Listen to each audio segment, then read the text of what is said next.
I can't even believe this is actually happening in Singapore. 60 years of freedom? But I went and asked around, and people don't even know him. Lieutenant Adnan bin Saidi, young chap. His name will be marked in Singapore and Malaysia history. Today, let's see how many Singaporeans know him.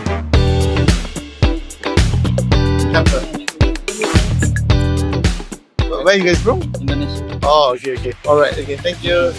Lieutenant Adnan was born into a proud Malay family. He is the eldest of 3 siblings. Even from his early age, the fire of patriotism was burning inside him.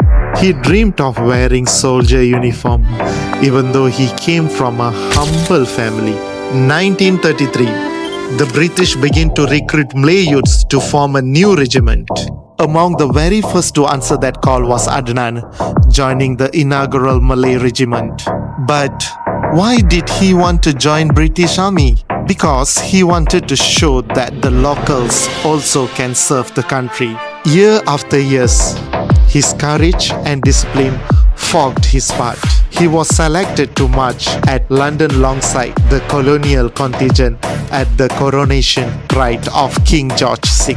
After back from London, he met his long love again and he married. She became his strength. His love life brought him some luck. In 1941, his journey reached its peak.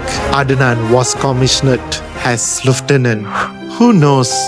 Behind this victorious man is a woman with full of love whose faith never wavered. Adnan felt in love with a woman that always stood behind him in every success that he made. Her name, Sofia Pakimuda. Adnan married to Sofia and brought her to Pasir Panjang. Adnan brought his wife Sofia to Pasir Panjang. Do you think his wife Sofia felt unsafe? Together, they were very strong. Together, they are unstoppable. Together, they built a life filled with love and were blessed with 2 children. But their life living together was short. 1942, the thunder of war crept towards Singapore.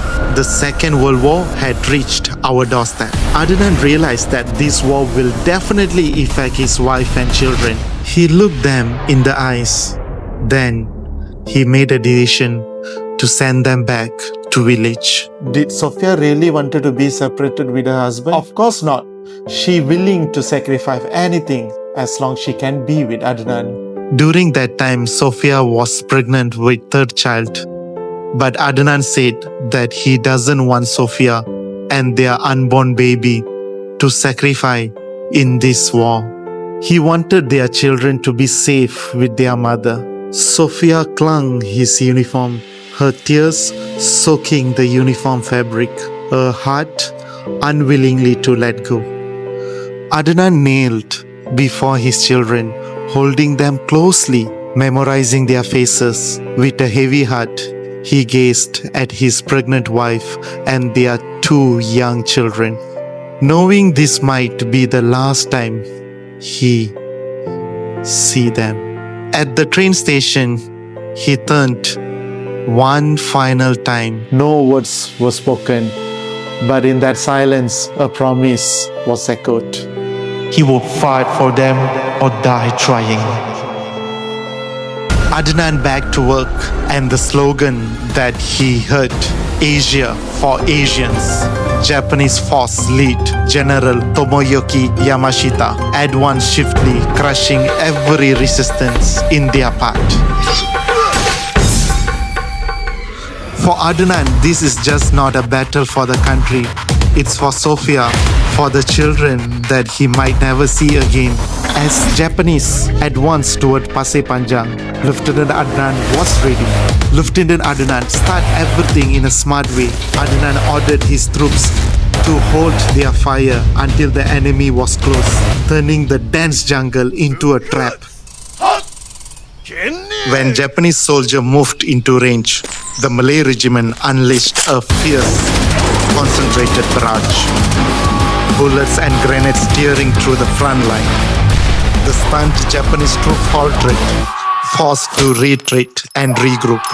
This clever ambush infuriated General Tomoyoki Yamashita. He had expected an easy victory, but instead his army was bleeding under the hands of Small. Did the Japanese stop there? No.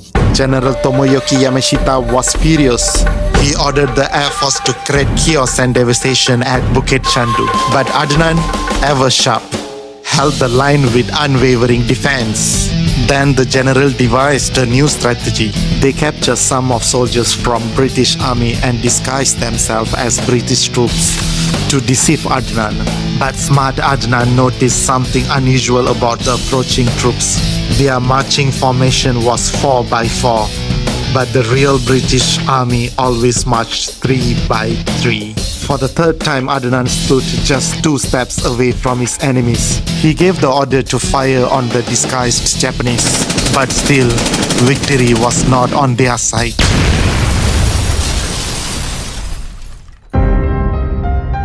With busted bullets, weapon exhausted, they fought with bayonets, with rocks, with anything they could find, because they knew surrender was never an option. They vastly outnumbered 15,000 Japanese soldiers against only 42 men. But do you guys think Lieutenant Adnan surrendered? Do you think he will ever betray his country? He didn't. He fought for his nation, for his dignity, for his family. Only 42 men stood by his side, holding the line at Alexandra, the final British stronghold.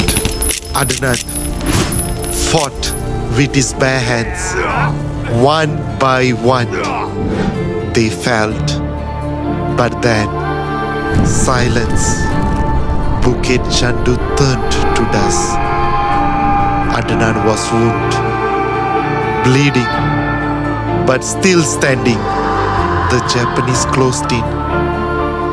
One soldier raised his weapon, but General Tomoyoki stopped him.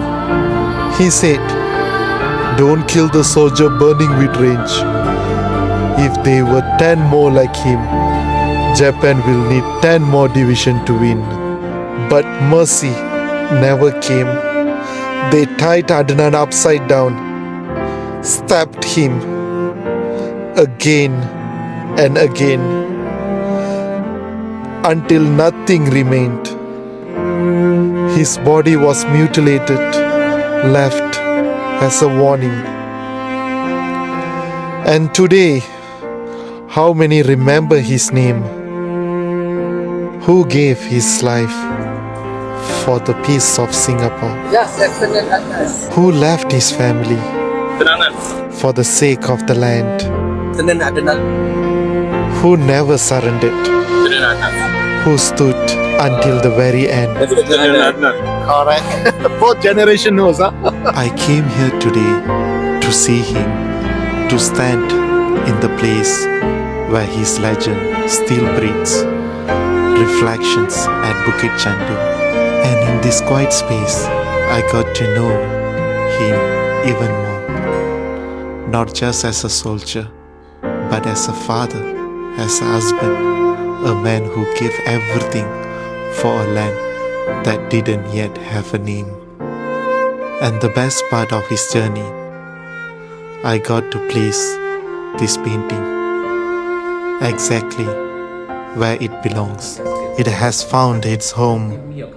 It has been received and treasured.